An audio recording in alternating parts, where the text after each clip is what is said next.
Hey guys, today I'm going to tell you how to fix home would like to send you critical alerts notification on any iPhone. If you're using any iPhone and you're having this type issue that you're seeing home would like to send you critical alerts and some description, so let's see how can you easily fix that issue. So you just have to make a force restart to fix this error. You have to quickly press and release your volume up, then volume down, then press and hold your power button and wait for your phone until it goes fully black.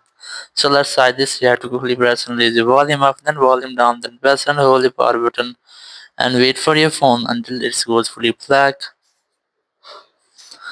And here, once you get the black screen, you just have to wait for Apple logo. And once you get the Apple logo here, you have to release the button and wait for your phone until it restarts. And once your phone has been restarted, all of your issues will be fixed. And in this way, you can easily fix if you're having the issue that home would like to send you critical alerts notification in your iPhone or iPad. Thank you very much for watching the video. Until next video, bye bye.